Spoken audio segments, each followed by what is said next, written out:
Hello, welcome to Master Powercast. We had so much fun talking about our last hardcover Golden Book that we decided to take what was a request in our comments section. I'll go ahead and pop this up on the screen. This came from Benjamin Winfrey 7727.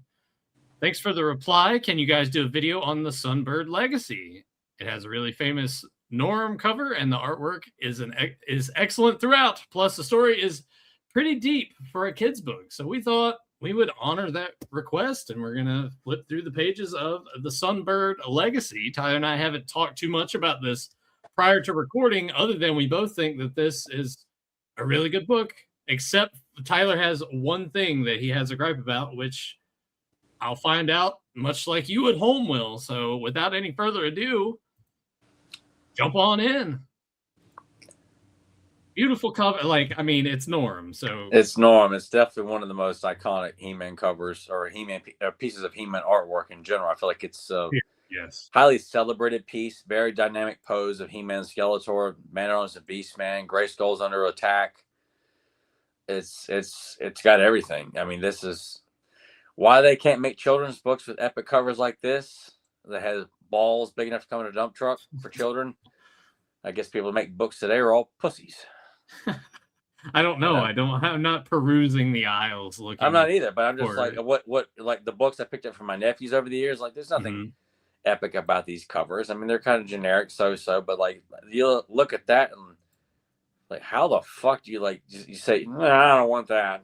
Well, not only the cover, but as we get into the art, let's get our credits here. So, written by Roger McKenzie, illustrated by Adrian Gonzalez and Fred Carrillo, and of course, as we mentioned, covered by Earl Norm. What I love about the art more than anything is just how bulky and like solid every character is. That's what I feel like. It's definitely Fred. There's a mix of the two, because Fred's touch is on this book wholeheartedly, but there's something, and I don't know if that's Adrian Gonzalez's work too, but sometimes I feel like they're a little too bulky. Not like in a because sometimes, like, I think of like Ed McGuinness's work in comic books where he would make his styles like Batman, Superman look bulky, but not too much. It's a different take.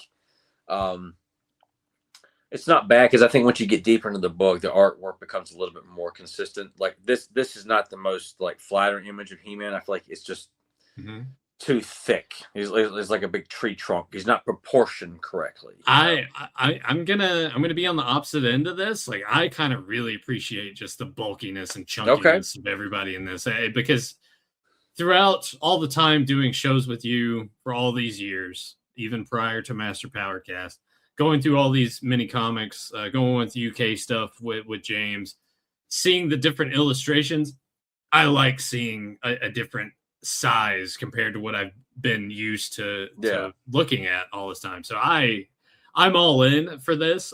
Before we start going too deep, because we mentioned that this was a request, highly recommend those of you Premiere Chat and the comments down below, drop some stuff that you would want us to cover down the road. Now, I say down the road, this one kind of came along pretty quickly, because as we're going through certain topics, it's instead of doing another mini comic or taking a look at this, let's do another Golden Book. Let's check out more of the hardcover ones, because I haven't really seen much of this stuff. So it's been a pleasant surprise for me. So just, drop us a line. Let us know what you want us to talk about in the realm of Masters of the Universe. Yeah, we definitely want to encourage and reward listeners for you take time to listen to us. And there's something like, I love that they cover this. Like if it's an episode, a character spotlight, a mini comic you want us to either revisit or one we haven't done before, because there are some we have not covered, or at least one we can do a better job on than what was done in the past, amongst various other topics. Or if you say, hey, I'd love for you to cover the live action movie.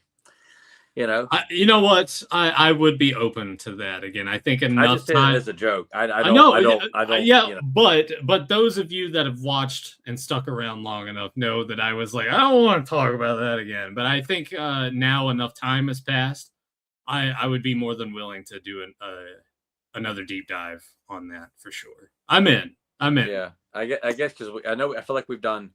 maybe let's cover that again. When you and I even did like a solo commentary. But that was a long time ago. It was a long time ago. Yeah. Let's do something with the movie when the new movie comes out to kind of counterbalance that. Yeah, and they remind people that we got a good movie the first go around, and people think we're gonna, oh, fuck it, fuck that movie, fuck it, fuck it, fuck it. It's a grower for sure. But we start off with a prologue. We get we get like this wrinkly paper here, and I love this. In the days of old, did the warlord? We're gonna go with Dyer, Dyr, Dyer, I guess.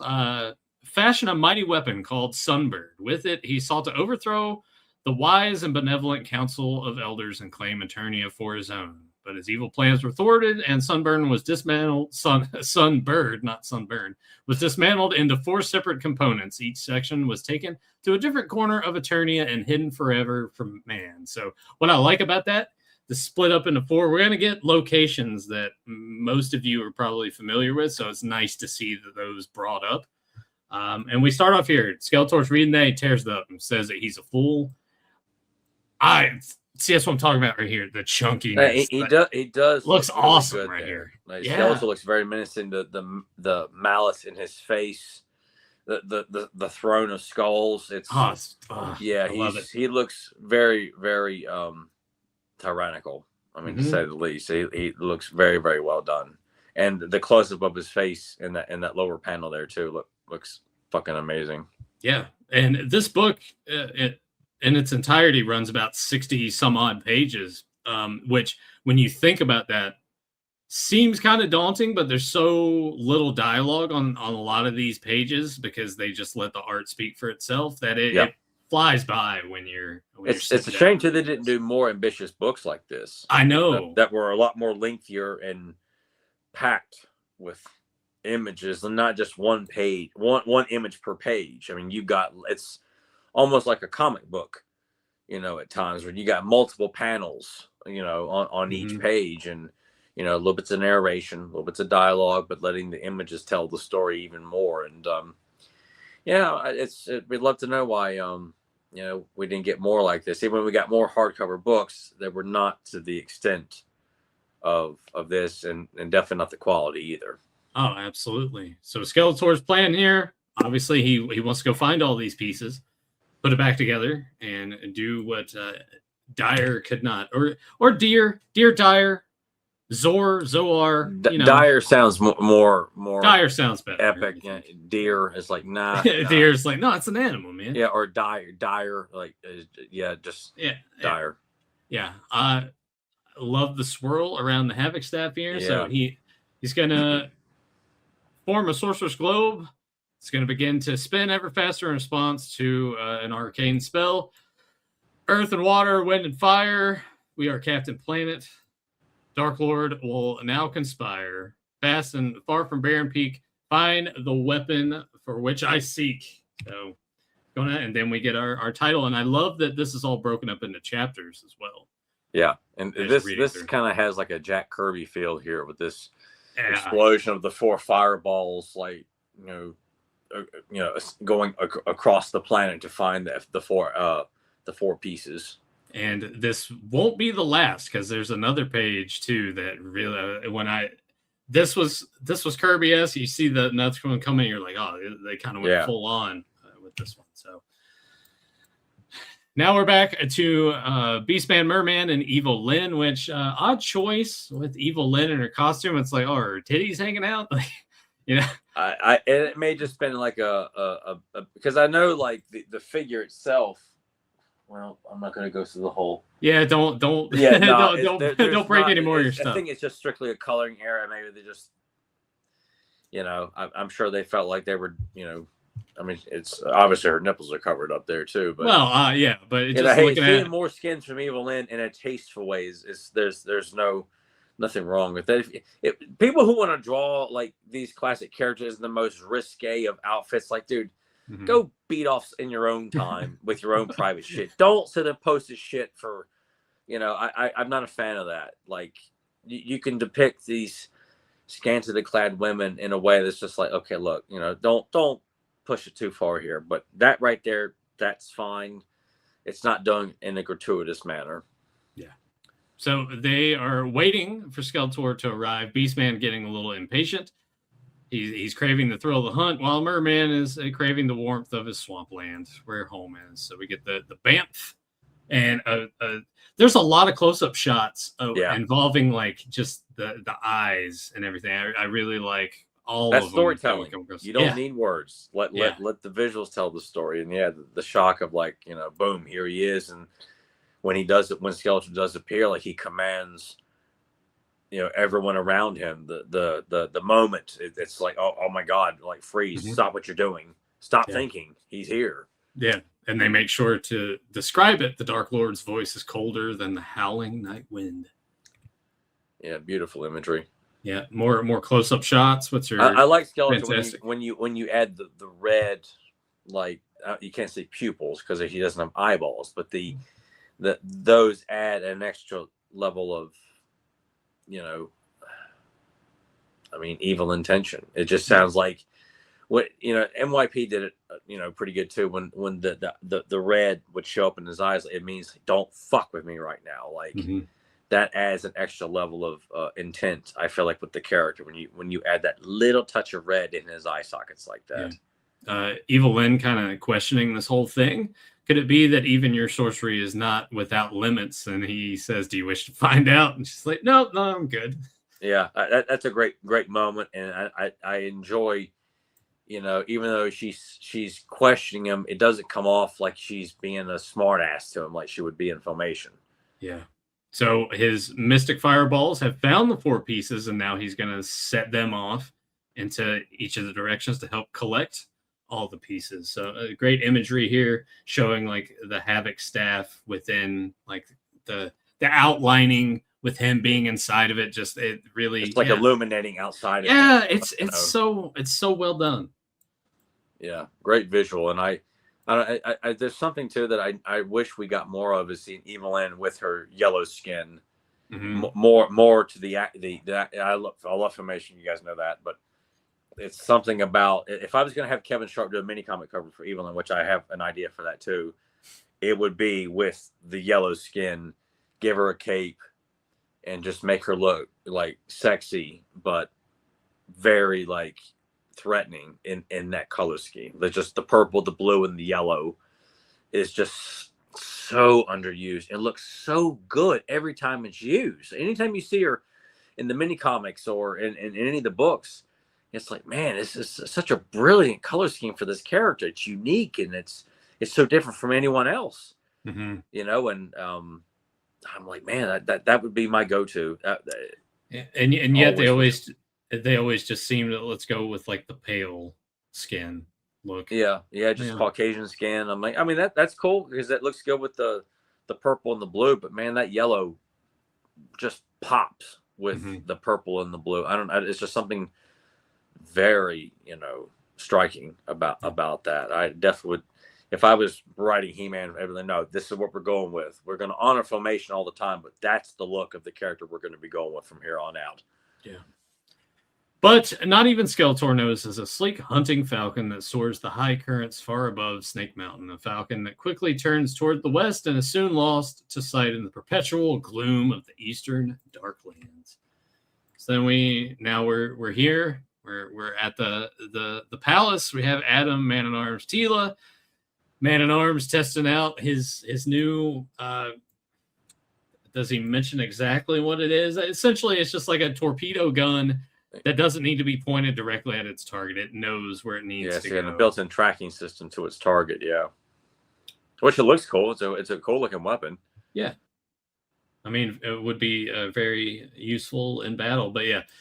Teela asks, "Hey, don't you think that's amazing?" I suppose so. I feel like that sort of thing. And then Teela, of course, does he care about anything? And Man-at-Arms talking to himself says more than you could ever guess. Perhaps one day you will learn the truth. I really like this a lot too. While this is going on, Cringer's having a nap, one of his favorite things to do, and then we get this butterfly which lands on his nose and has skulls on it, which is kind of gnarly. Very cool looking. Yep. So Cringer decides to playfully chase the butterfly deep into the woods, and then it fucking turns into a demon. What the? Trippy, but I love it. Morphing into this winged demon. Yeah, it's beautiful imagery here, and I just when reading this too, I feel like there's so many Filmation moments. I can envision the music and Cringer like yelping and just being completely frightened and just like shaking as this creature's, I could hear the sound effects of it merging into this large demon. It's showing its teeth. Yeah, saliva and everything visible, man. Yeah, it's trying. You're getting this demon over strong. Yeah. Without a doubt. Meanwhile, the red wire can, and keep in mind. Meanwhile, the red wire controls detonation. Any questions, Adam? When's lunch? So at this point, without warning, the sorceress shows up. Well, Zoar shows up. Zoar shows up to grab Adam's attention. Yeah, and they have a good way of going. This like, oh man, that I feel faint. That gave me a nasty turn, as he says.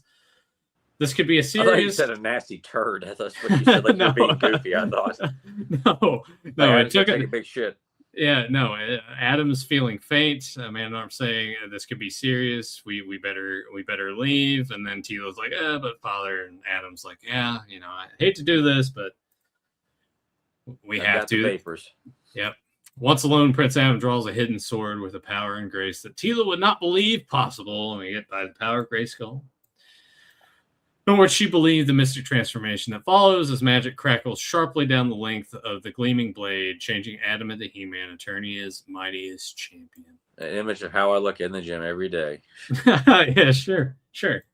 We'll go with that. So I need Battle Cat. So where is Battle Cat? So once again, magic courses from the Sword of Power and rips through the dense woodlands that surround the Palace of Eternia like a thing alive. So finds Cringer. Good. I love this. So this demon's been chasing Cringer. Cringer now turns into Battle Cat. And says, surprise. He's ready to confront this demon head on here. All right, let's go. But of course, we don't really get any follow up on that, which is totally fine. But I like love this. how Grayskull looks right there. Fred always drew a great Grayskull all the time. Yeah. And with it being at night with the moon hovering over Grayskull, like that's a visual. I was like, Kevin, mark this image down. We're going to use this someday. And just how they describe it here. For untold centuries has remained hidden deep within the evergreen forest, a place of mystery that is only spoken of only in whispers. It is Castle Grayskull. Locked within its cold green walls lie all the ancient wisdom of Eternia. So knowledge that one day will be He-Man should he prove equal to the task. So I like the descriptiveness. Yeah. At nighttime, he's in the castle. When I didn't read any of the word bubbles right here yet. I'm like, oh man, Sorcerer's kind of looking like shit right here. And it turns out she needs rest. So I was like, you need to do that. And it would make sense, like her in Zoar form flying. Yeah, you would be fucking tired. Yeah, plus the whole thing of just not really being able to be outside the castle for too long of a period of time. There's got to be like some sort of equilibrium thing where it's like draining you this way too. Not only just could be. Yeah, there was always that part of the mythology of wizardry is like the more magic you use, the more it drains you. You become weaker. The more you rely. I mean, just overexerting yourself. By the way, if Zoar is out there flying so long, can you imagine her like taking a shit as she's like flying by?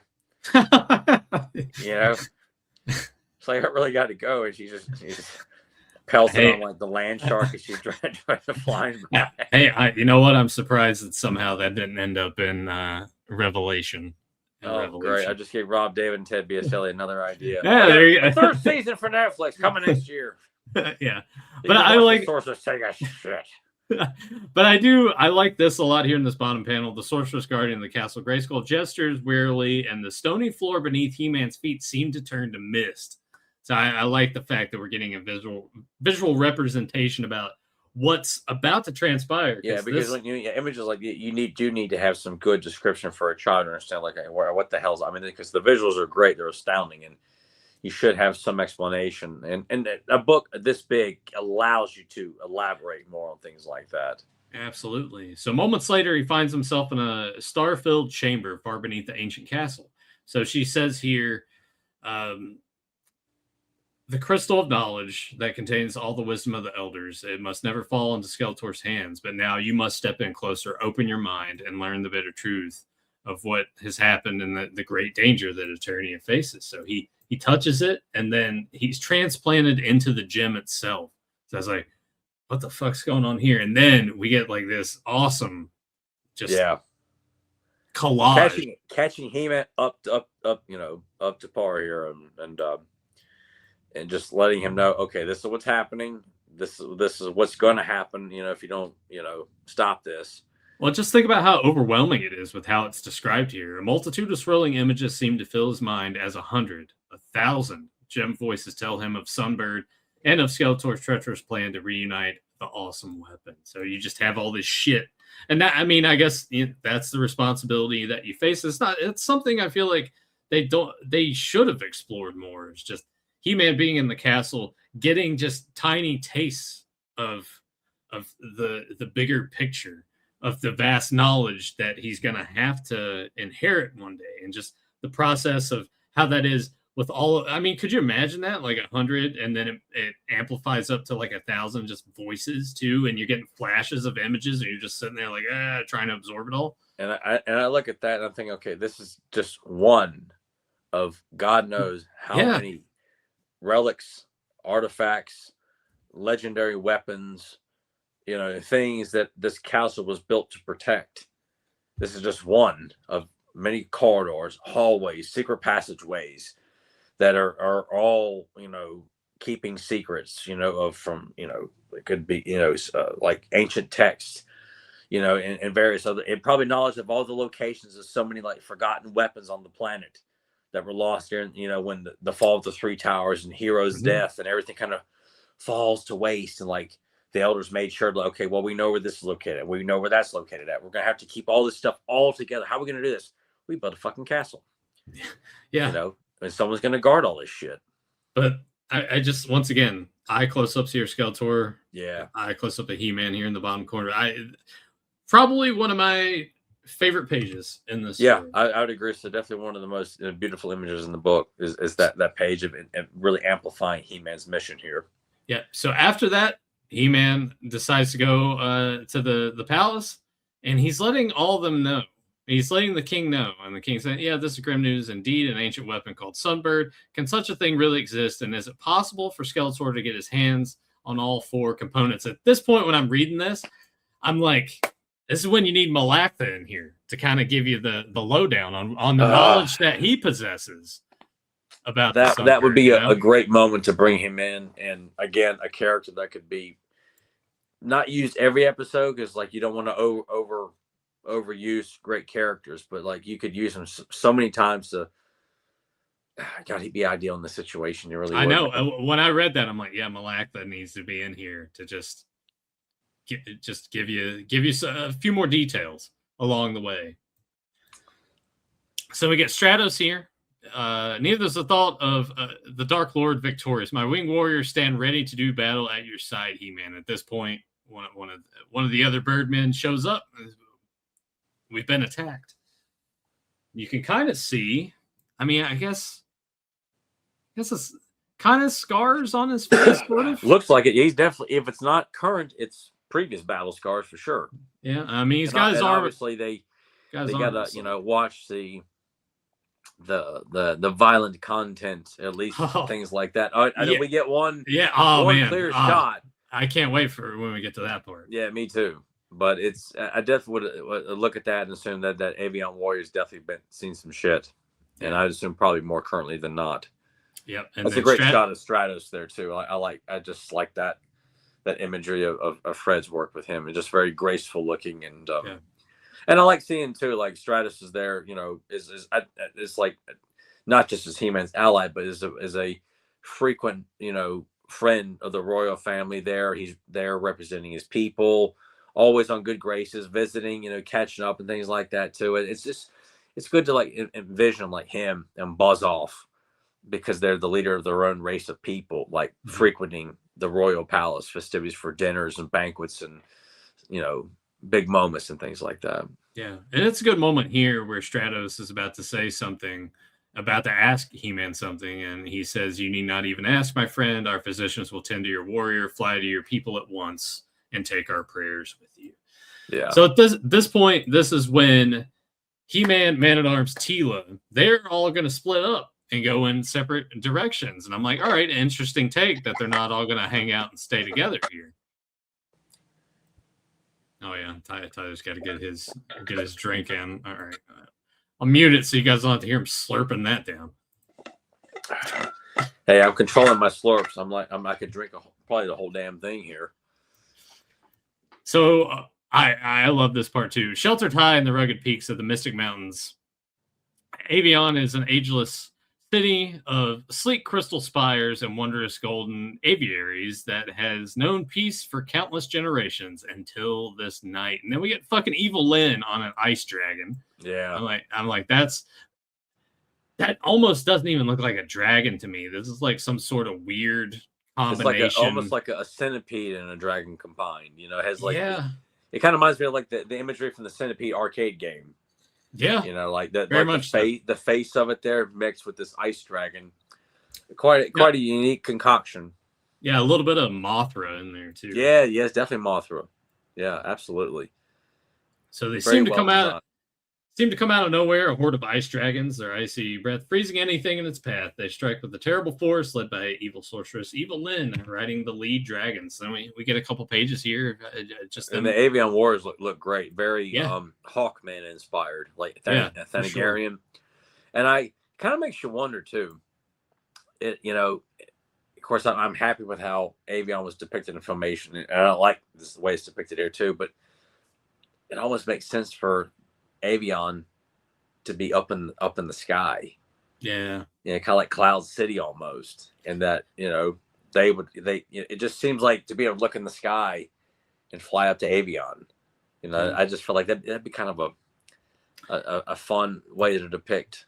It kind of adds to that they've known peace for countless generations. So it's like, you have to have ability of flight to get up. Yeah, or like that's why it would know peace, because there's no one to come around and fuck around with it. You gotta, have the ability to fly up there. But they look so cool looking here. These warriors here, I love how they look with the helmets with the wings, and then they all have like these massive bird wings. I mean, just like Hawkman. Mm-hmm. I mean, I feel like these designs were definitely Hawkman inspired. I feel like Evil Lyn now has her breast covered.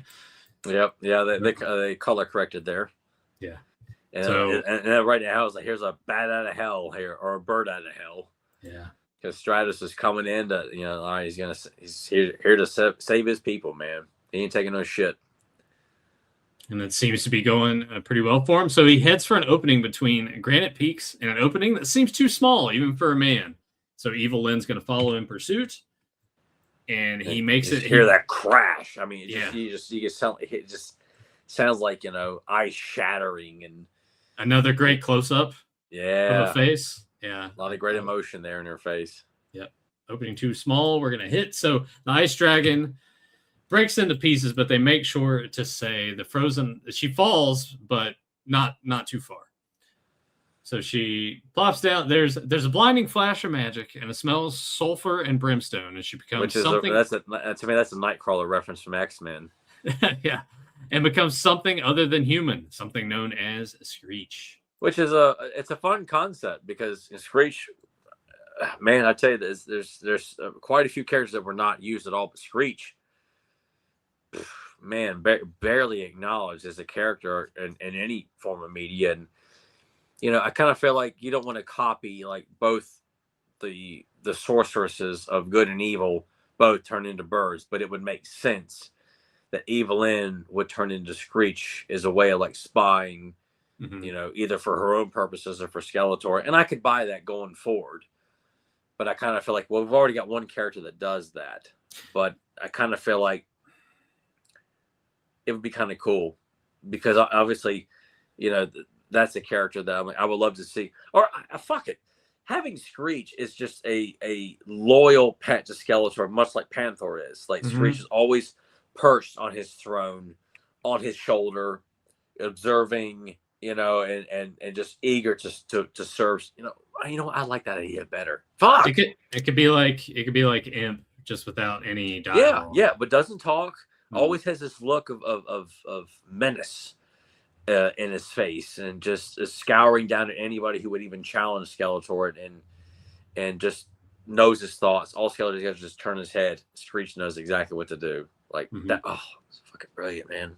And that could be a way to also use that character more instead of just having like all Skeletor's just observe, like looking into a glowing globe. And I like that, but I like the use that Screech would be used as a means of reconnaissance for Skeletor. That's not like using the council chamber table, like the orb on the table, or a spy bat, or various other like little items that are used in the various forms of media. But it's just cool to see Screech used in general, because even though he's used a couple times, he's a robot in Filmation, which I'm like, I like the use of this purple and kind of maroon, evil bird. It's just, we gotta find some way of working that more into stories and things like that. All right. Well, in the wake of the avalanche that was caused from all this crashing around, one of the pieces here reveals itself, and Stratos senses something behind him as soon as he sees that, oh man, that section of the Sunbird weapon is here, which you get a nice little close-up shot of him in the bottom corner. So he does that, bam, he gets hit by one of those ice dragons. And what looks to be some sort of like ice troll of some kind, like, mounting the dragon. Yeah. So not only does he get pelted with that, but his wings get iced up. So he's totally helpless as he's falling. Great imagery of Stratos. Falling to his doom. At that point, we cut over and see what Beastman's up to. The Vine Jungle. Yeah. So he's going through here. Reaches. This is also very Kirby-esque with the color designs. The Sunbird itself is definitely Kirby inspired. Just looking at it as a whole and just the individual pieces. Yeah, it's definitely inspired by him, I think. And we get like these panther, partly human, mostly animal creatures that have panther men. Yeah, that kind of with this one with the necklace in particular really made me think of Black Panther. Yeah, when I saw that, but yeah, they rush towards Beastman as you would do anyway. But of course, Beastman being Beastman takes control of him and says, "Bow to me. I'm your new king." And when you see that, like you just kind of feel like, why the hell would Beastman ever be depicted as anything less than like, one of the most formidable foes of the evil warriors, the guy who can control any creature on the planet that's not sea related or water related, and they're at his beck and call no matter what. Like, man, and you guys want to make him a bumbling oaf or someone not to be taken seriously? Like, that's just something I'm glad. All the villains in this are depicted of like the highest level of intelligence. They're all absolutely threatening. They're not like dismissed and cast off as just like a jobber, so to speak. Absolutely. But Beastman's saying here, I don't know what kind of ritual these creatures have built up around this Sunbird component, but I don't care. It's mine now at this point. Man at Arms. This image crashes the party. Man at Arms. I can just hear the rock exploding with that Filmation sound effect. Like when He-Man punches through rock. And that's what I hear when he just looks awesome, just charging through. And it just like, this is always a classic. Man at Arms versus Beastman. That's about as iconic as it gets. Even says the party's over. Which I'm like, that's Mace Windu. Master Windu, how pleasant of you to join us. This party's over. George Lucas stole that line from Mace Windu. George Lucas probably read this book. It's like, right, that'd be pretty great. Yeah. Oh, yeah, it's pretty evil. Need to get that dude from Red Letter that does that spot on George Lucas impression. Oh yeah. Rich does a wonderful George Lucas impression. There's another guy they've been bringing on. They used to do the robot on Craig Ferguson's late night show. I see that skinny guy that does like voice work. Yeah. Oh yeah, I didn't know he did George Lucas as well. Yeah, but he's very good with impressions. He's very funny. It's spot on. At this point, Beastman's saying, "Yeah, stop him." So they all go towards him. We get like action here, and it's just cool to see. Like, okay, we're gonna actually see some hand-to-hand combat. People are getting punched and fucked up, and the pose. I like that one charging at Man at Arms, like with his arms like this, carrying that club, and just seeing Man at Arms like taking on hordes of these guys by himself and not, Yeah. needing to be rescued by He-Man. And Yeah, we got 7 of them right here. And he says, I expected a trap, but nothing like this. But, like, regardless, I'm going to come in here. I'm going to beat some ass. Yeah. So we get a little fight scene, but inevitably the numbers Beastman will conquer, and he has to, because we got to get the bad guys over. But that it's just cool to see Man-at-Arms, not just the guy who makes the weapons and gets captured and is kind of like the sage character for He-Man. Like, no, he's the Man-at-Arms, the master of weapons, the guy who trained Teela. Yeah, he ought to be able to kick some fucking ass. The only reason he didn't win is because he's outnumbered 8-1. Yep, and his back was turned, and Beastman, being a true heel, attacks him from behind. So at this point, Man-at-Arms regains his consciousness and climbs to his feet. And there it is, the prize. Claim it if you dare. Beastman, of course, telling Man-at-Arms that it's like, oh, you can have it if you want. But at this point, there are these animals made of shrubbery. Yeah, it says carved from the jungle thicket. For ages, they have stood in front of the Sunbird component as guardians of this shrine, but now they are suddenly very much alive. So we get a variety of animals. So we got like an elephant here. We got like, I guess this would sort of be like a lion. I was gonna say a lion. Yeah, it's kind of like the hedge animals from The Shining, like in the book, or that shitty TV version with the guy from Wings. Yeah, really fucking sucked. Yeah, he was in a couple of shitty made for TV Stephen King adaptations, I believe. What others? Was he in like The Stand or The Langoliers or some shit like that? Yeah, it was either one or maybe even both of those.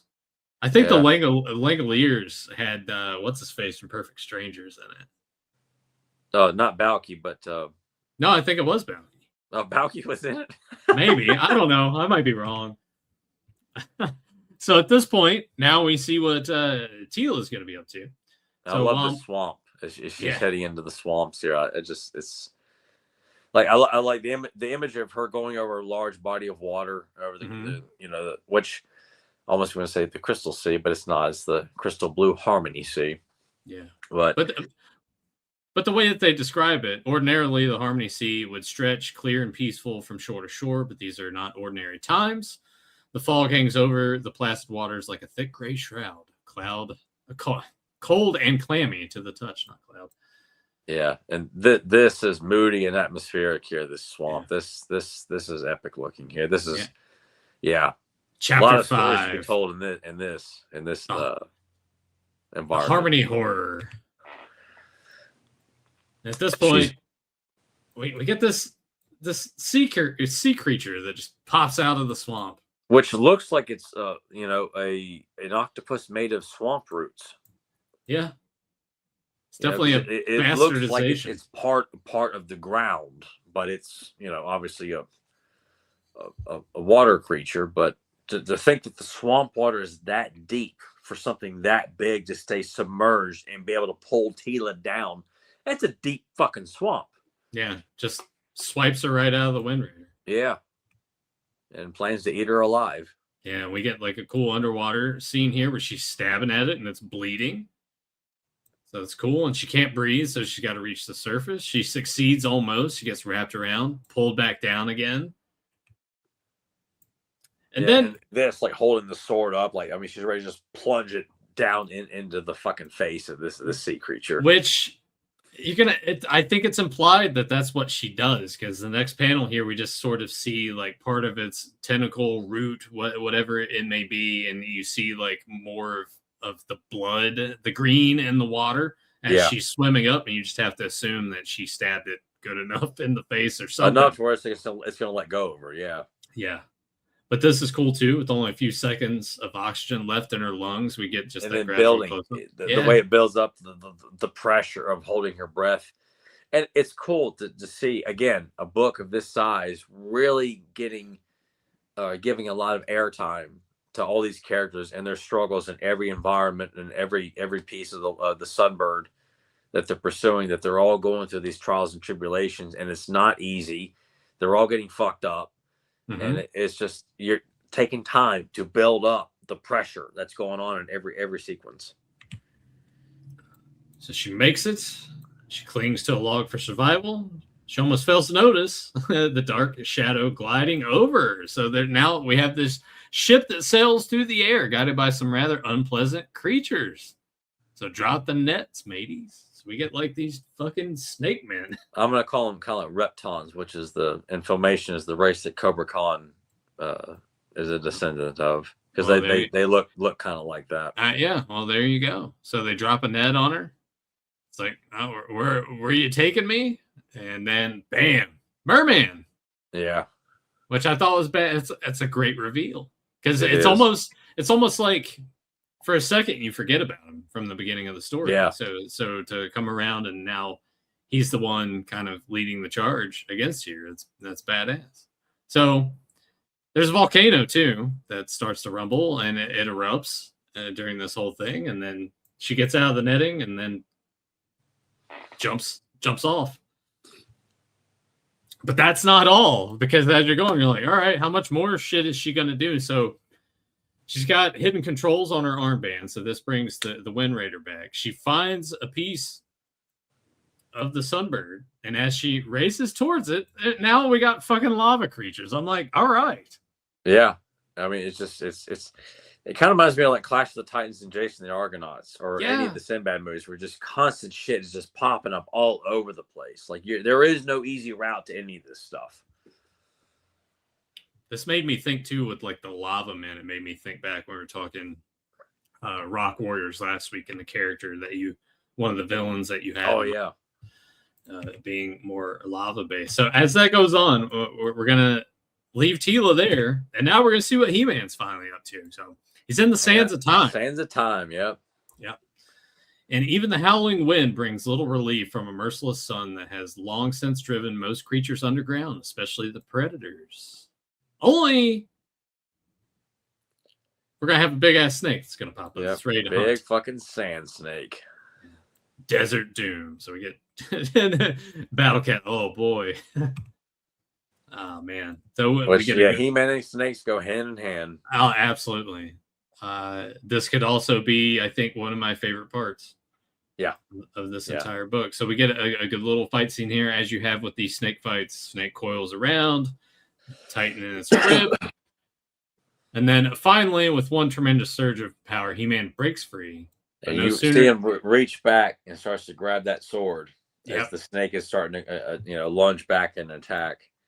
And then he cuts his fucking head off. We have this in a book. I'm like, yeah. If this isn't Conan the Barbarian inspired, blood and all. They got away with it. Blood and all. Yeah, blood and all. It's, it's a nice, pretty clean, cut there too, man. It's, the only time you will actually see He-Man, he's taking down monsters, taking axes to them, and you don't really see anything. There's no, you don't need to guess and wonder about what happened. No, the fucking head has been decapitated. Yeah, it's crazy. Yeah, and it's epic. That's when I enjoy seeing He-Man doing stuff like that. If it's going to be against monstrous animals like that, I have no problem with him killing animals like that. I don't need to see him cutting Trapjaw's head off, because I'm like, no, that's not the character. But this is something that I feel like it's appropriate for He-Man to do that. But it's not over. So they get swooped up in a windstorm with savage fury, and when that fury is finally spent, the sands of time are once again bleak and undisturbed. So they crawl out of the sand, which you think you harken back to other times we've seen shit like that, where it's like hand pops out of either sand, or they're underwater, popping out from underwater, or you think about fucking. And this is going to play out like in real time, like it's just quiet for a while. You just hear like a slight wind over the sand, and then boom, this fist just emerges out of there. Yeah, very cool. Are you all right? He-Man asks Battle Cat, still alive, if that's what you mean, but I've had better days. That's the kind of banter you expect between the two. But I think they just hit pay dirt, so the storm may have uncovered it, the Sunbird component we've been searching for. With a sphinx, holding it in grasp there. Very cool looking. But just as they think that it's going to be all too easy, there's Skeletor who shows up. Riding on Panther. Yeah, which, you got to... Gotta have that. It's nice to see that representation of Panther here. And I love that Battle Cat. And I like too that they don't have Panther talking. Like, he doesn't talk in Filmation. He's never talked in any incarnation, and I'm glad that's never changed. But I like that Battle Cat is addressing him and, you know, calling him out and, you know, setting up that these guys are going to have a battle too. Yep. Skeletor saying, "You're far too late. I control the sands of time." And this fucking rules too. Yeah, this is fucking cool, man. So Skeletor then summons long dead warriors from eternity's dim past, guided by the dark sorcery. So just love the imagery. Just the imagery. Just that's. I mean that references to all kind. I mean, I think of like the Black Cauldron, like the Disney film. Mm-hmm. I think of various, you know, creatures from the Conan comics and the Savage Sword of Conan magazine. Yeah, it's Army of Darkness. Army of Darkness. It's so much that you could pull from that, and just like, oh my god, yeah, this is. We get more of this stuff in He-Man. Yep. So now He-Man's fighting off these warriors. Cuts one in half, which you can do with these skeletons. Yeah. But amongst them, as we have some more dialogue here with Battle Cat talking to Panther, turns out one of these is a familiar, someone that we've seen mention of at the very, very beginning. So he's defeated all. Warlord Dire has been brought back to life. Well, in a matter of speaking. Yeah, and he's the last one that remains of these warriors that were summoned. So you've beaten the others, but they were fools. So we get a good like little silhouette here of them fighting. Yeah. Yeah. Very, very cool. This is great. You will not rule in death. Oh God. Yeah. So look at this shot. That's that which you could not rule in life, as He-Man lifts his sword up and then he slaps it down. You see here in this middle panel, it goes through his head. Yeah, and through his entire body, really. And then of course they find ways for He-Man to do things that, you know, Filmation was not comfortable doing, and you know, the mini comics would hint at it but never really go full on. And God bless people at Golden Books, man. Like, they were like, okay, well.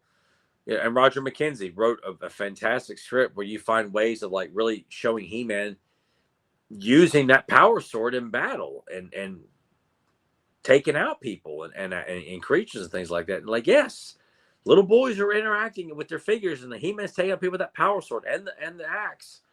Yeah. So it's cool to see He-Man actually taking out adversaries with the sword more than once in this book. Yeah, and then He-Man delivers the line, which. As you see this play out, it's like, yeah, he turns into dust, and he says his promises are dust in the wind. Because, you know, all we are is dust in the wind after all. So, I like that song.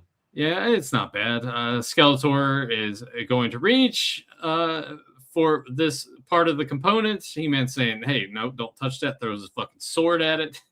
It clings, so he's saying it ends here now. And then...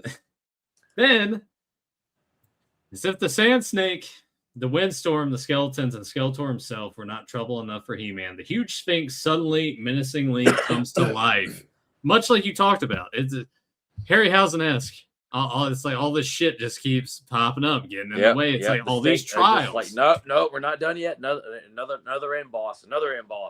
Yep. But we go from that, chapter 7, we see what Stratos is up to, because last we left him, his wings were frozen.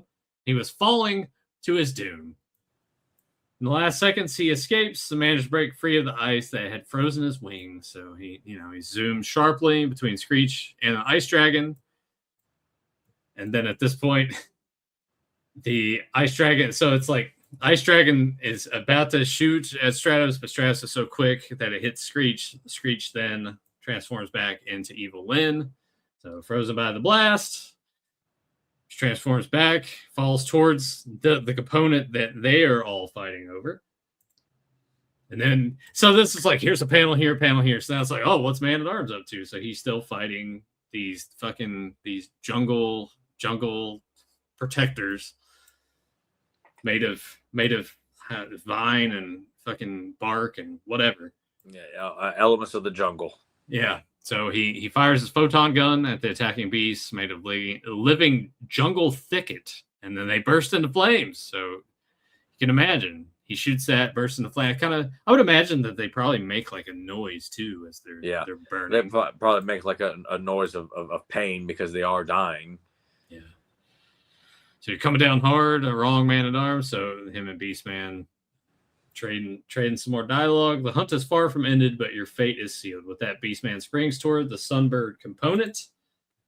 Then we go to Teela and her lava monsters that she's fighting. She does a good job here of kind of much like Screech and the Ice Dragon, with her being in between. She finds a way to dodge. And she recognizes like she's outmatched here. Like she's not really going to be able to take out these lava creatures at all. So she has the presence of mind. Maybe they'll take each other out there too. Yep. So yeah, brilliant work.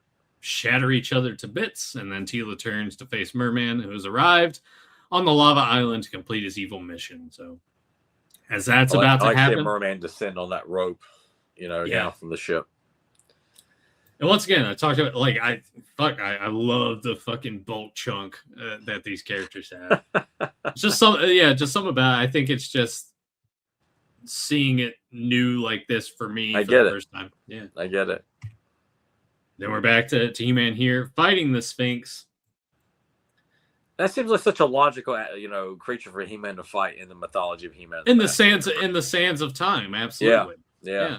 Like anytime you think desert terrain, you're thinking pyramids, sphinxes, Egypt. I mean, you go across all the shit. Like you think about Mario 3, right? And that land. Yeah. Just anytime there's sand, got to have a sphinx. But he's saying, I don't have a chance if I don't have my sword. So as he goes to jump for the sword, he retrieves it and then just takes shatters it to pieces, man. Yeah. And then look, I love the look He-Man has here. Yeah. So give up. You can't win. Saying, nope, I cannot lose. So at this point, we see here across the tourney, a mystic connection is made, and then bam. The spell is complete. Eternia's champions are captives of the Dark Lord Skeletor. He has all the components, and they are all fucking trapped. So now, Chapter 8, Countdown to Calamity. We get that Havoc Staff projection again that takes place. It's a great way of visualizing that, they're all under, this weakness, emitting from the power of the Havoc Staff and Skeletor's power overall. And then the way that they describe it too, are dealt with harshly, mercilessly, and for a time, Eternia's champions know nothing but darkness. So you get the panel there, it's just nothing but black. This part was kind of confusing for me reading it. Yeah. Because so we have Skeletor up top here, and he's kind of got this down. We have He-Man who is chained up. And then Skeletor lashes out with the Sword of Power, shattering the Mystic Bridge. Not ever again, but it looks like He-Man's holding the sword. Yeah. Then we have this, and then a color error. Yeah. Yeah, and then Skeletor has got the sword. So that did confuse me when I was reading this, admittedly. Yeah, but I do just an error. I do like this though, how they're all free falling. You get this pit of despair. Mm-hmm. Just this big dark void to this. But that's not all. So that's not it. The danger is not over here, people. They fall down into this pit and they land. And Teela's asking, "Where are we?" And somewhere deadly, Teela. You can count on that. And then, and now it's alive. Oh my god! Like that's it's like this. They just say it's a creature, but like what would you even categorize? I almost feel like it's almost kind of a Lovecraftian creature of something that's just this. It's not like full on what you'd expect a Lovecraftian, but I think that with the eyes and this kind of this blobbish, body that's very organic looking. Mm-hmm. It's again, that's why I kind of think Lovecraft is a lot of fucked up weird shit. And Lovecraftian creatures. So not indeed full on, but maybe reminiscent, kind of the same tone. Yeah. He-Man spies some jagged rocks and he's like, yeah, I think this might work. It has to, right? So he takes jagged rock, fucking chucks it, hits this thing right in the face. At this point, He-Man needs to climb because he's got to reach his sword so he can break the chains. He manages to do that. And so then he goes back down to free everybody else. At this point, Skeletor is like, let's go ahead and launch this thing. Let's get this shit going. They pop in. It's like, once again, the party's over, as Mace Windu would say. Yeah. And then character. It's up to Man-at-Arms to kind of disarm this thing. So we have him up. Stratos kind of flies him up to near the top of this thing. He pops it open. He's like, I might be able to do this, but it might be a little too late. Have we reached the part where you have a problem, like the thing that you have an issue with? Because you said there was something. Oh, I mean, we're almost there. Yeah. Okay. God. Well, this is gonna be like in the last few pages then. Well, like I said, it's not a. It's pretty much what it is. Is just the Sunbird is just a fucking rocket, and I'm thinking like that's it.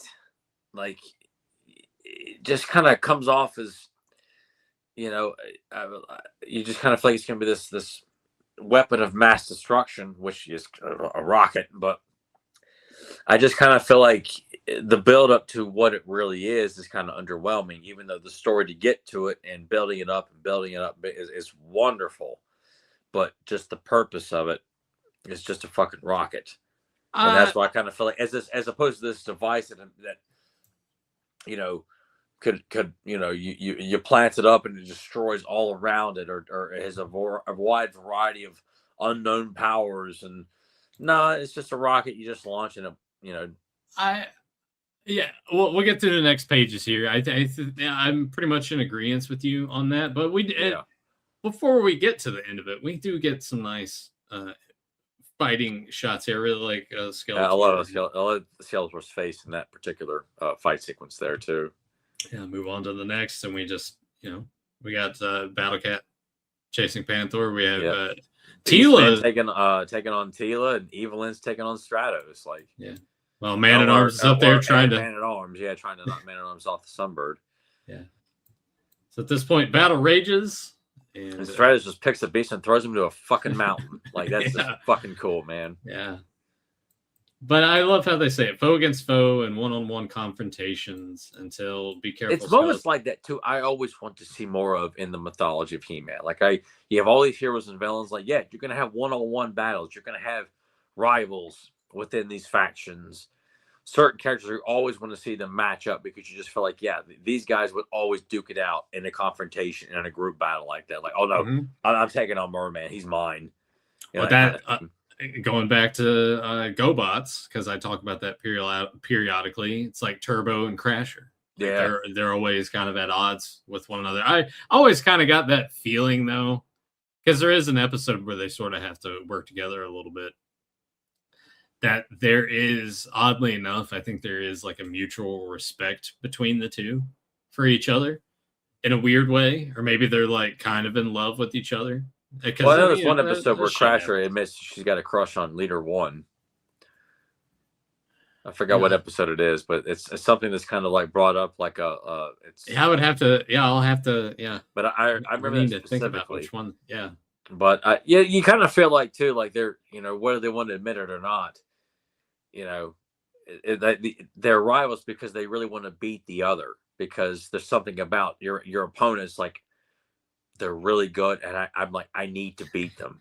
Well, they're all driven individuals, so it's like they have a lot in common, aside from the fact that one of them wants to do this shit for the wrong reasons, and the other one wants to do it for the right ones. So, I mean, you look at Evelyn and Teela. Teela has no magical powers; it's strictly physical combat with her, and Evelyn is more known for her sorcery. Mm-hmm. And to think that Teela can still kick her ass without having to rely on magic, would really piss Evelyn off. I'm going to tear you to shreds. I'm going to rip you inside out with my sorcery here. And then Teela just punches her the fuck out. Yeah. Yeah. Skeletor is saying here, though, that it's going to launch very soon. You can no more prevent it. We get a nice little... nice silhouette of them disappearing. Yeah, it's very cool. Then you can capture me or the others. You have failed for the final time. blast Skeletor and blast his sorcery. He's escaping. So Stratos manages to scoop up Man-at-Arms before he falls too far down. And then we can take him to safety. Flee while you still can, but what of you? I have one more task to finish if I can. So the ancient weapon has started to take off. At this point, He-Man, as he does, withstands the fire and smoke, and he catches Sunbird as it shrieks into the night sky. And as it arcs towards the Palace of Eternia, with certain devastation, it's got to reach for the wiring, and then you get the flashback to earlier in the story there. Is it the what wire is it? It makes you think of all those TV shows where they have to disarm a bomb.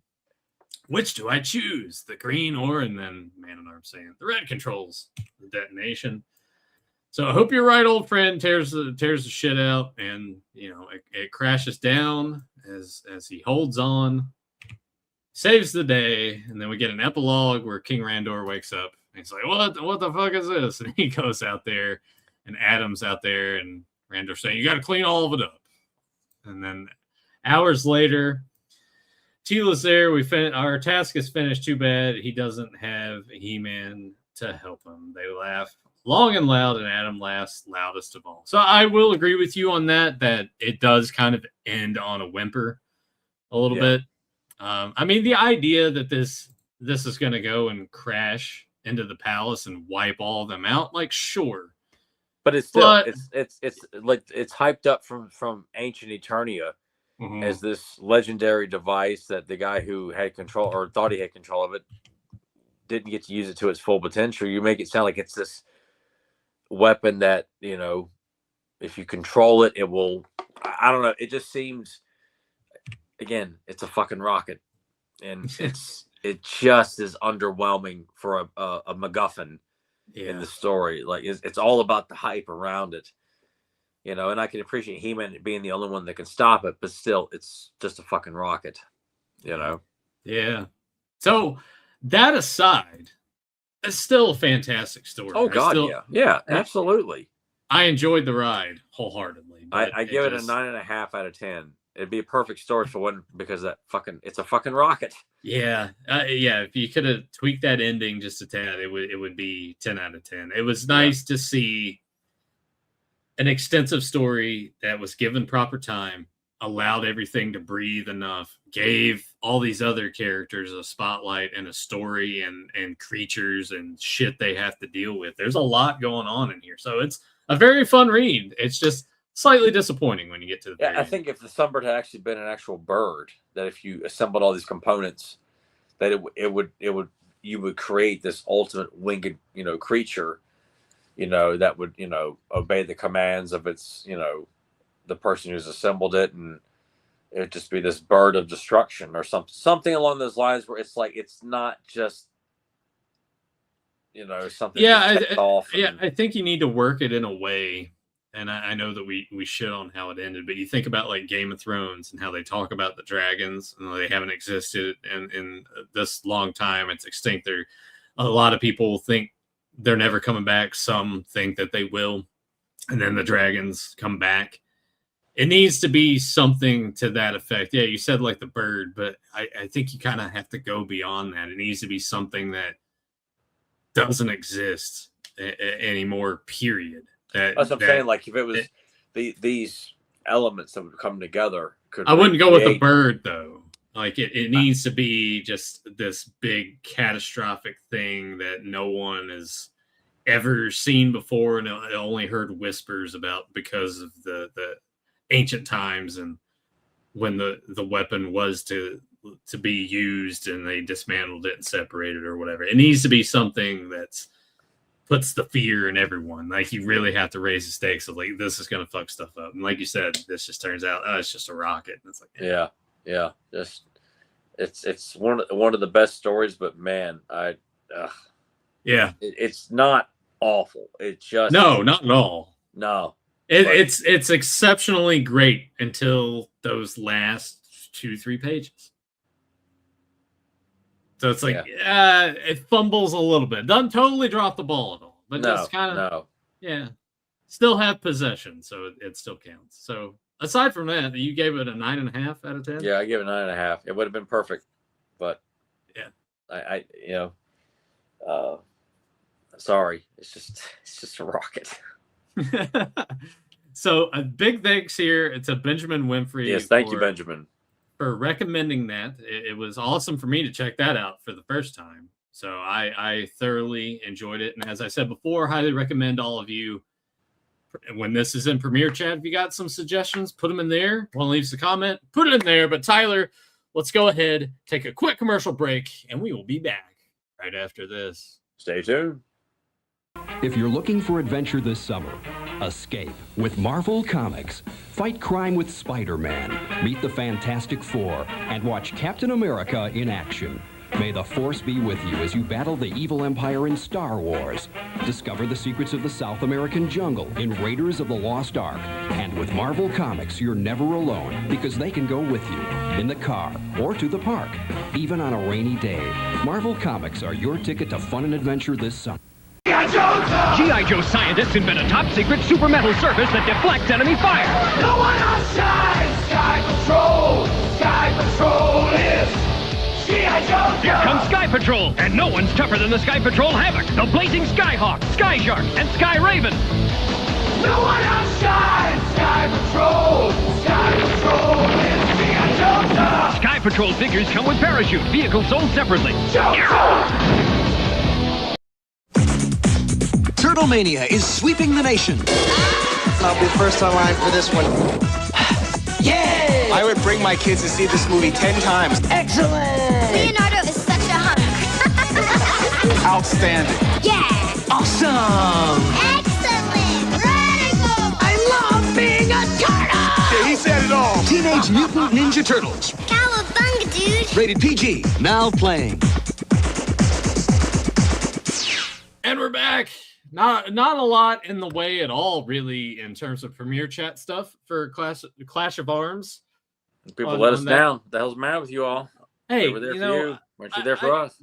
Well, you also have to take into account that when Clash of Arms was premiered, that was Easter Sunday. So we do have to take. A fuck. How many of our listeners are looking for Easter eggs that day? Hey, you were not. You never know. But we did get some comments along the way. But first, I want to start off with this one that we have on the Spinner Rack Joker's Asylum Penguin #1. This comes from Tyrell White. Nightwing is in Bloodhaven. Yes, I remembered after I botched that too. I'm like, motherfucker. There we go. So yes, you corrected me, but it happens to me a lot. I'm like, oh my god, like after the fact. Yeah. I'm surprised Tyler doesn't reach out to me. It's just like, hey, can you? I'm not that fucking petty. I know people who've done that on other podcasts. That would be funny though if you just sent me a voice recording of you saying that, and then I just edited in the part where you're like, I can't remember, so I just put this audio. It's like dubs over you saying whatever, but the correct answer is there. No, I own my mistakes. I'm gonna have my massive, gas bubble farts in my head where I'm like, I can't remember shit. And I'm gonna own it. I don't want to sit there and pretend like I'm flawless about this stuff. I fuck up. So we need to do that once, though. I think it'd be pretty funny. Oh yeah, that'd be funny. Yeah.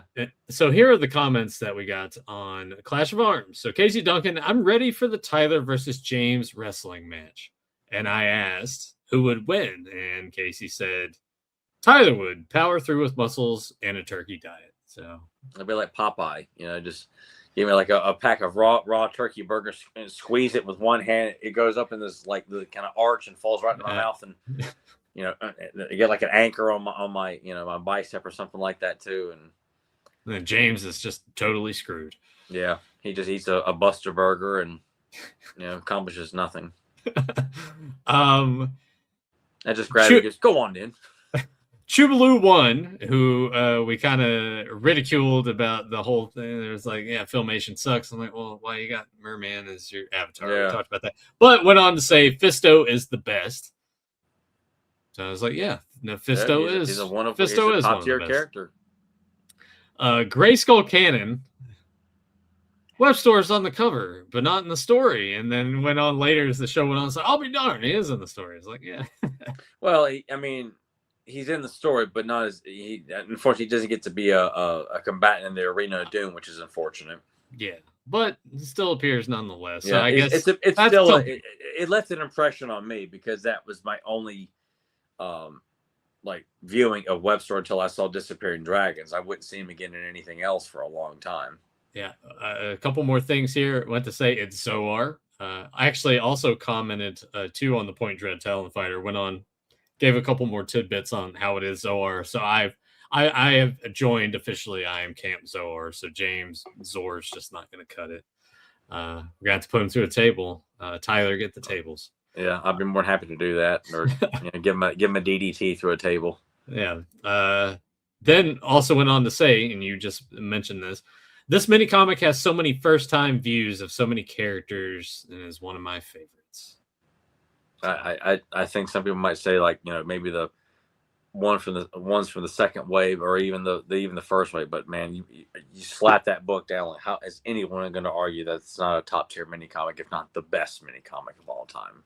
Yeah, it's definitely up there. It's something that I need to, for as many mini comics as we have checked out over the years, and as many as we checked out here recently as we made the switch over to Master Powercast, I do need to sit down with the book and just read through them all.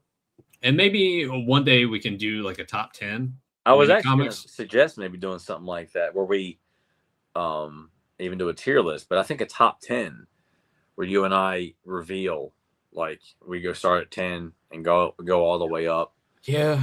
Yeah, it's just kind of the thinking of it in the presentation wise too, because obviously I would have to know all of your answers to have them at the ready to pop up as we're ascending through. So that it's more fun of having a surprise in terms of like, unless you just had images of all the books. Tier lists would probably be the way to go. We'll just tier list and do all the mini comics.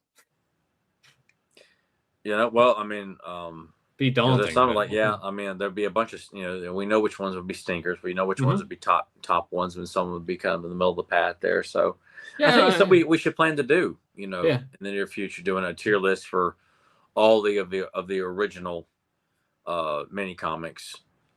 Because I feel like we got the 4 new adventures, and then I have no desire to do anything with the She-Ra mini comics because they suck. And sure as shit, I'm not touching the not even mini comic makeovers of the She-Ra books. We could do that. I have looked at those for the purposes of that very thing. I'm like, how the fuck am I supposed to make over a Barbie story? Because that's what they are. It's about combing your hair, and they're not really. All right. I just out of curiosity, I won't have to at least get you to like look at a couple of just for the sake of like, okay. I'm like, yeah, these are dog shit stories. There's nothing action adventure about this which is so weird. She-Ra was made because they realized girls were playing with He-Man toys. So let's make it as girly as possible, as opposed to like cross-pollinating here and getting guys interested in buying this toy line with more female characters. Mm-hmm. But the girls are buying He-Man toy line too, a small percentage, but still, they are playing with He-Man toys. Why can't you give like more cool-looking female characters that boys would be encouraged to buy, along with some of the male characters you can incorporate in the line? Yeah, I think, I think that's something we should do at least cover one of them, put it under the makeover brand. Like, I don't know which one to do, man, because they're all fucking bad.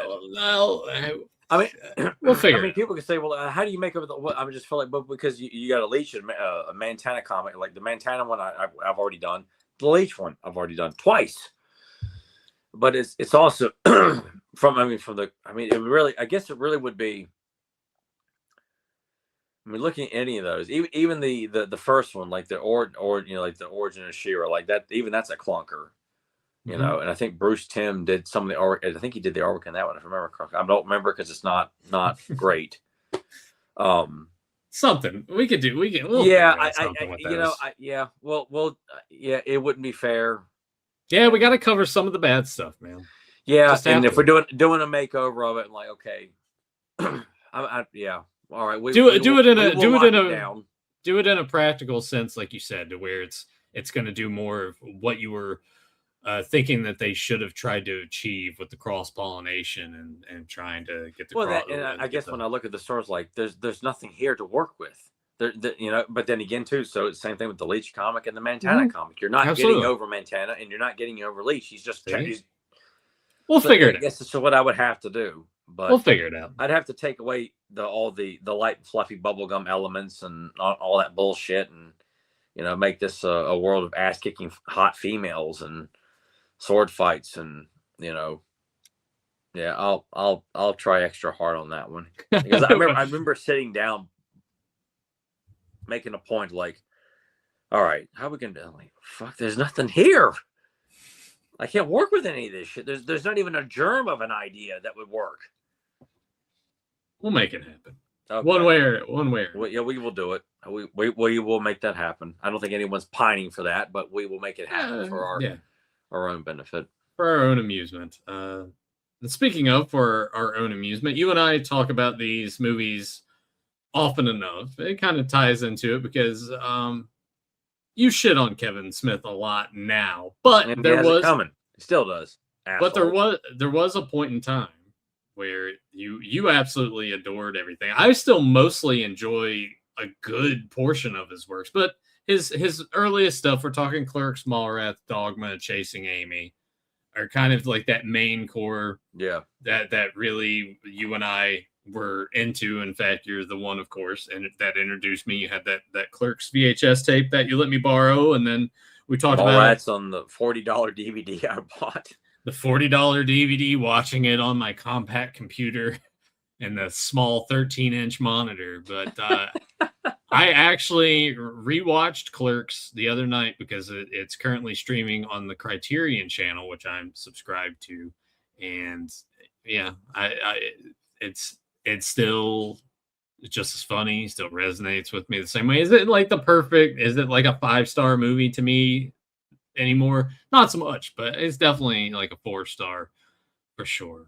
I enjoy going back to it, much like Mallrats, because I watched that months ago. I probably talked about it on here, but it just felt like that warm blanket of nostalgia took me back to 1999, 2000, 2001 era, hanging out with you, going to the mall, acting like Brody all the time. And it was good stuff.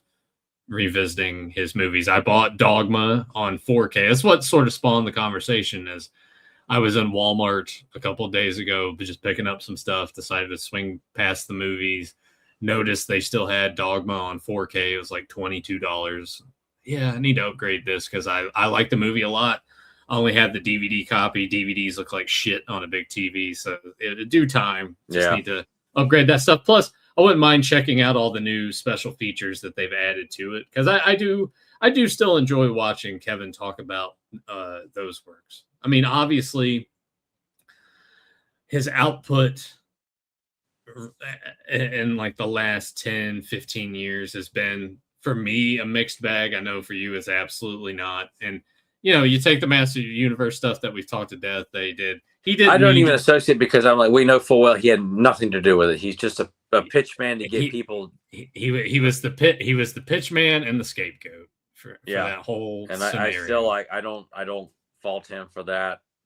It's Rob David and Ted Biaselli who deserve with the vast majority of why it was such a fucking disaster. But Kevin Smith is still like, he's not funny anymore. He doesn't have the wit that he used to. He comes off as more like, I'm the movie guy who likes comics. And it's like, I guess there's no one else on the planet who knows comic books, or who likes comics. It's only Kevin Smith, and he had that same weird, that dumb face he makes all the time. But that's why it's like I can go back and appreciate like this chunk a lot more. Some of the other stuff in between, absolutely. And I've kind of been getting the urge to go watch that first evening with Kevin Smith. Oh yeah. Again, because I mean, even the second one was pretty decent too. But that first one, decent, but I feel like it was more about like the first one was just, it seemed more humble, where he's not like. Is 2 and on was just like, look, spotlight on me. Mm-hmm. And really it's just, no, you're speaking in front of a room of college kids, and the room's probably not that big, And I've seen what that's like over at Tech, auditoriums like where we saw Kane Hodder. That's probably no bigger than those rooms. So yeah, they're decent size, but it's not like it's an amphitheater or this big massive stadium. It's a small contained room with college kids, a small room of college kids who probably only know who he is. Most of them, most of that college campus probably had no fucking clue. Yeah, Kevin Smith man. Yeah. Just I get nostalgic watching those. And there were some good stories in him talking about the infamous, John Peters with Superman and working with Prince, and he was very funny and enjoyable in that. And then it just kind of gets to where like he just kind of sounds like I can just sit there and talk about chucking cock, and people are like, maybe he said cock. Maybe it's just overexposure, I suppose, but. It's fun to go back and revisit that stuff and just sort of remember where I was the time and place when I first watched this stuff and was first buying these things, and you and I were talking about it and getting into it and stuff. So I thought you were talking that you want to revisit Clerks as well at some point. So I hope you do, because you and I were kind of quoting it back and forth. Mallrats, you said you had the Arrow Video 4K in your cart. You call it your basket. Yeah, it's something I'm not contemplating on either wait until I get paid or like fuck it and just buy it. That way I got it for next weekend to watch. But as I got older in my late teens and early, I just wish this movies were longer, because once the movie gets going, like from the very beginning into like a little over halfway, I'm just enjoying seeing these two worlds, like the world of the convenience store, and then it being in that mall, and just watching Dante and Randall having their funny conversations and dealing with assholes and idiots all day, and then Brody and TS talking comics and girl issues in this mall. I wanted more and more, because it was so comforting. Well, did you ever watch that extended cut of Mallrats? It's like way longer. I want to say I thought I did. I wanted to be longer than that's longer. It's like, no, not like that. Well, I think because the content that was cut was not as enriched in terms of like quality content as like what we got. Like the conversations with Brody and TS and their various interaction with Willem and Jay and Silent Bob, and moments where they stop and talk about comic books and things like that too. Like I want more of that kind of like relatable, not these kind of extended scenes with, stuff that really doesn't matter to the story as much. And then with Clerks, just Randall coming, locking the video store, coming over and talking to Dante, like, what's this asshole doing? And spitting this guy's face. I want to break your fucking head open. And, just it was just comforting being inside that convenience store and just hearing these guys talk and make fun of people, which is what the characters that they're based on would do, like Kevin and Brian Johnson would do, would just make fun of customers. Like I want more of that, and wanting to hear Brody talk more about comic books and things like that too. It's I just get so comfortable. Oh my God, this movie's almost over. Like no, because it was just so enjoyable. And again, even though I hated high school, watching those movies and you and I becoming buddies at that time, like it was a great moment in time of life, of being knee deep into collecting action figures and reading comic books and buying movies and hey, Nathan, check this out. You teaching me more about the inside and outs of professional wrestling. What I thought I knew, like I don't know shit. Yeah, you didn't. No, but just you and I exchanging, no, this is a quality wrestling match. This is a quality movie. These toys are awesome. These comics are awesome. This artwork is awesome. Can you download this music for me? Yeah, but I'll make fun of you for it. Yeah, that's the price you got to pay. That's the price you got to pay. You got to sit there and allow me to make fun of you for wanting to download Glenn Fry's "You Belong to the City." Which I mean, that's a great song. Oh God, it's a masterpiece of a song. Yeah, and then your fucking Simply Red that you absolutely had to have. That's another epic song, but it's just the one song by them. I've never listened to any of their other songs. Tyler's not much of a full album guy. He's more he's a singles guy for sure. Yeah. Which I mean, good for you. There are plenty of times that I bought an album for one fucking song and the rest of it was not that good. Yeah. And I would sample some songs like, this is why I don't listen to other songs, because most of them, they're not good. Yeah, and then that But gets you I'm not the music guy. I never have been. It's just that if it gets sounds you good and I can work out to it, that's all I care about. that gets you thinking though. Back in the day when all of these stores had the headphones that you would go and just you could listen to the album if you wanted to.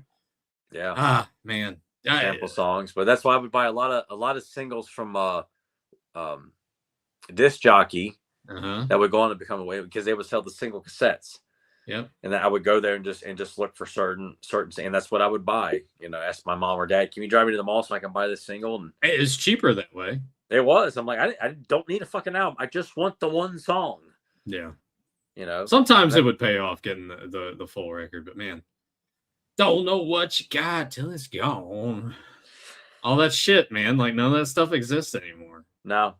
Not in that. I mean, obviously it exists in other forms. Like, oh, you can open up Spotify and someone's released a new single and you can check that out and save for when the full album comes out. You don't have to pay for, you just pay for a service. You don't have to pay for fucking records anymore. But I don't know. It was just a great time. I'm glad that we were still able to grow up in that time of exploring and discovering things on our own accord. You could do that now.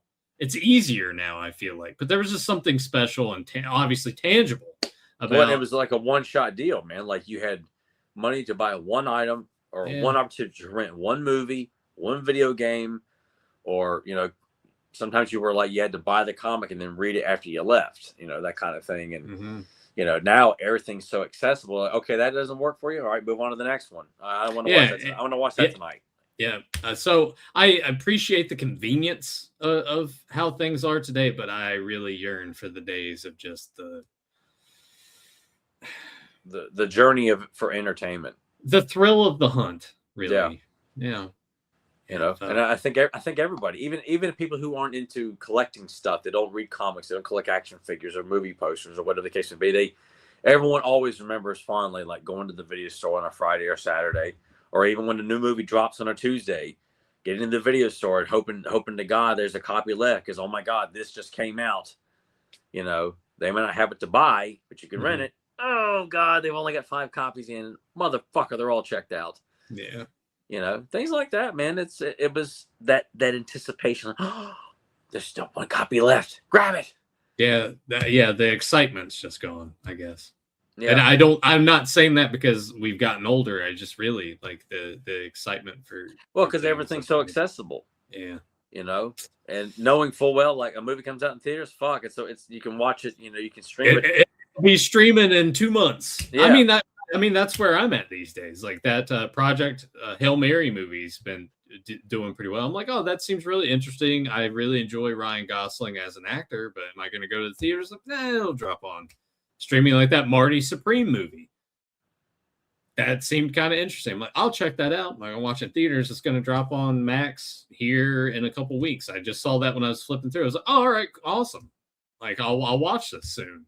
So I have the patience for that kind of thing. Oh, yeah, and movie theaters and movie companies can't complain about, oh, our movie's not making money. Well, when people realize that the movie you just released in theaters is going to be available on streaming in a couple of months, why the fuck? There's no urgency at all. Everything's just broken now in that regard. That's what people, they can't say they don't care because people have jobs. They want they're paid to write, they're paid to direct, they're paid to act, but. It's obviously there's the stuff that's being put out there. Like, I mean, there's so much fucking content, but I don't think people are as watching as probably as we think they are.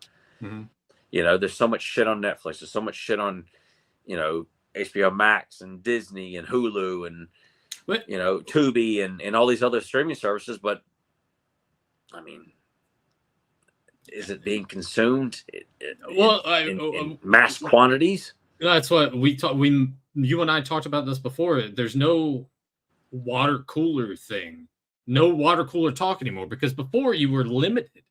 People had cable, but they only had 40, 50 channels. Yeah. And not to mention something brand new, it was once a week.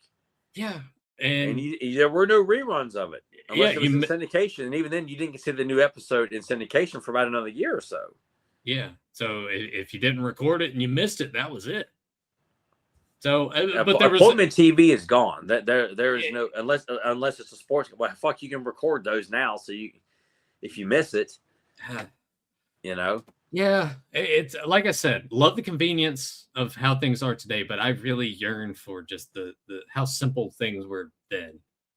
Well, it made you even feel 20 excited years for ago, so much more too. When you realize you only had Wizard of Oz comes on once a year on CBS. You know, even though you could rent it, you could buy it, but still it was magical. But like it was once a year because they were doing it for so long. It's still exciting to watch Wizard of Oz and all the Christmas specials like Rudolph and Frosty and Charlie Brown once a year. Fuck that. We're gonna put them on streaming services, or we're gonna play it the day after Thanksgiving so we can play our original Who Gets a Rat's Ass Thursdays primetime specials of so now sitcoms no one gives a fuck about anymore. So now you just have to sort of recreate that shit yourself. Like I have Apple TV Plus, so if I want to watch the Peanuts holiday specials, I'll do that. But I will pick a day like in December. I'm like, yeah, I'm gonna watch Charlie Brown's Christmas. Yeah. So yeah, you have to kind of, I guess, make your own shit. Man, things are just shit's weird now. Take me back 20 years ago. You and I are going out DVD hunting and buying blind movies, and I'm picking up U-Turn and putting it back on the shelf. Like, take me back to that. Take me back to Prime, Kevin Smith putting out shit that we were getting excited about. Like, I'm very much looking forward to revisiting Dogma. I would like to rewatch Chasing Amy because it's been a while watching that too, and I always really enjoyed that one as well. Yeah, that was a highly enjoyable movie. Again, a lot of comic book stuff in that one too, and just a lot. I mean, the whole basis is the characters are in the industry. Yeah, they're the partnership, and then, you're getting shit. It's like, oh, you're just tracing. It's like, so yeah, good stuff. Yeah, I look forward to revisiting that, especially Dogma on 4K. I'll let you know how that is with its bonus features. I might actually pull the trigger too on that Arrow release of Mallrats to have it, because I think all I have is when the DVD came out that had like the theatrical and the extended. I think I bought that, but I don't own. There's two versions. There was that was the first edition, and there was the special edition, which I've owned both of. I think I got rid of the first one. Yeah. But yeah, it's still just I don't, as I said, I don't upgrade too many comedies to Blu-ray. I think The Burbs and Kingpin are two of the few comedies I own that are upgrades. I think you should start. Another thing that I was realizing. Oh, real quick, I'll mention this, and then we'll go ahead and get out of here for everyone. I finally put that media shelf together. So, hey, finally did it after all this time.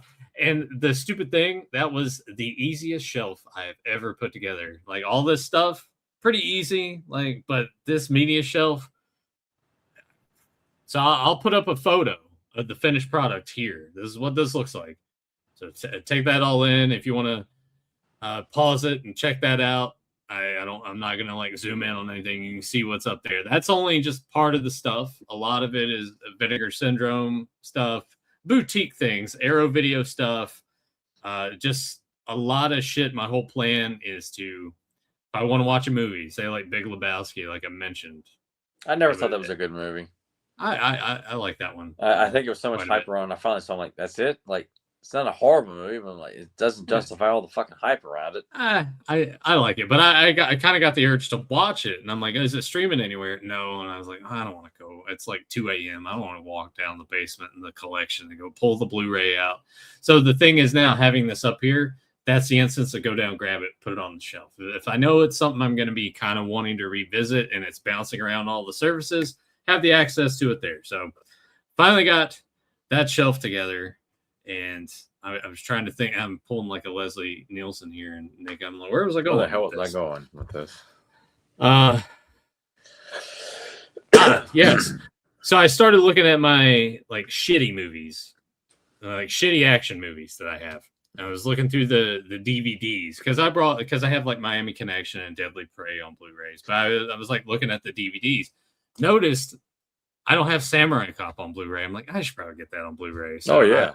be adding that to to the collection very soon. But I might pick up that Mallrats disc, and hopefully we get something. I think Chasing Amy came out on Blu-ray at some point. I mean, I have the Criterion on DVD. Yeah, that's the one guess I've got.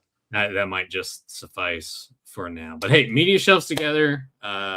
Hopefully Tyler kind of gets that warm blanket of nostalgia watching some good Kevin Smith films if he buys the Mallrats disc, if he revisits Clerks, which I hope you do, and watch I think I was thinking about wanting to do that earlier today, and I just like, nah, I'm just gonna, I like the documentary on that Clerks 10th anniversary DVD set too. That's always a good revisit. Snowball Effect, I think it's what it's called. Yeah, Snowball Effect. Yeah.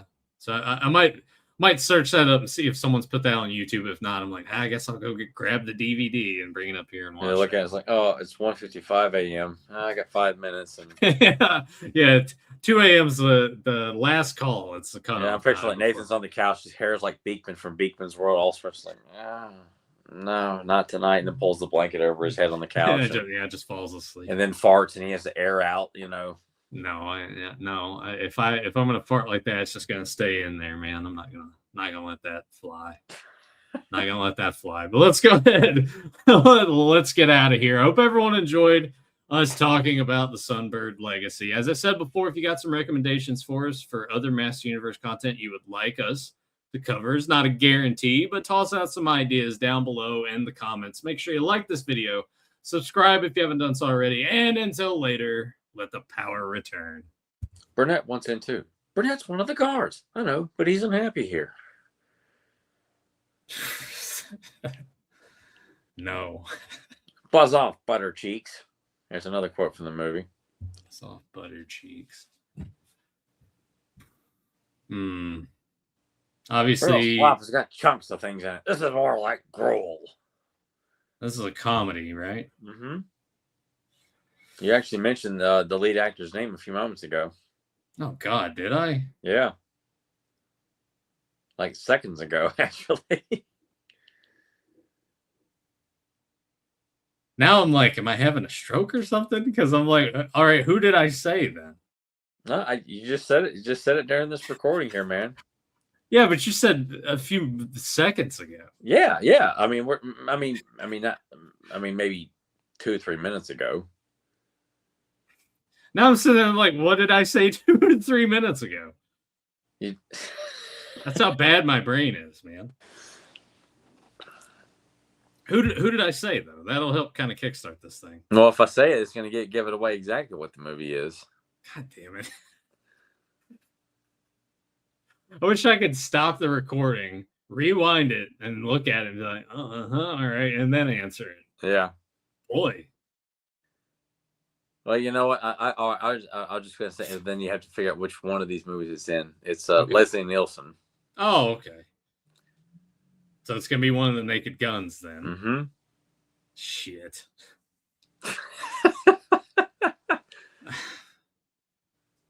Oh God.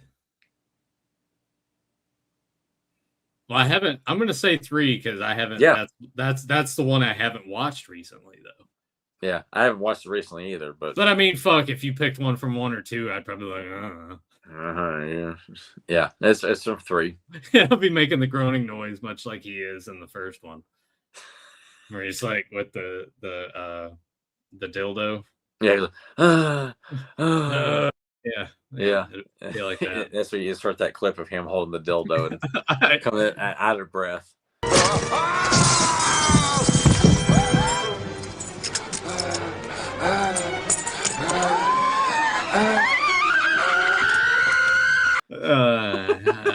Okay, may as well.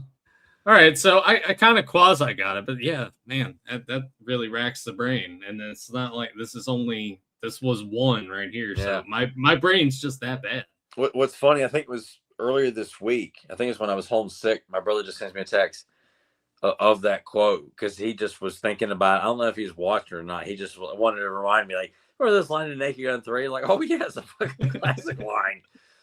You know, that's one of the cards. I know, but he's happy here.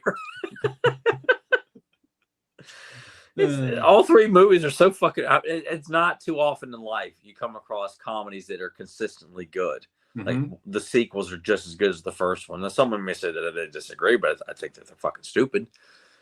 You know, I think all 3 Naked Gun movies are fucking brilliant. Like they did not lose a step in those sequels at all.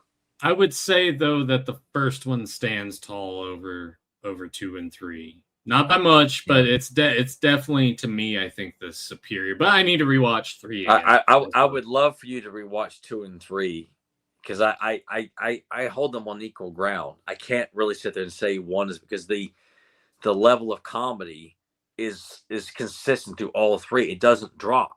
The quality's not like, okay, with by the time the third film, it's like, okay, yeah, there's some really good moments and not as good as 2 and 3. No, 1, 2, and 3, they're on the same playing field, man. Like they all bring their A game. We shall see. I also need to kind of jumpstart, and even though I watched some Chuck Norris movies, a good fast chunk of them, like a little bit ago, some of them I think I need to revisit because we're gonna have that conversation with Tom coming up soon on the channel. But let's go ahead, let's bounce out of here, man. Thank you for watching. Thanks for your time. Kamala, what's this shit about you missing interviews in St. Louis? I want an honest answer here. I'm going to confront you. I'm just like, what's his name, Walter Cronkite. I don't speak English, and I can't read English, so I missed the interview. Yeah, well, I thought we had it, though. It was written up in Swahili by James Barnett. I thought you would have got the goddamn message.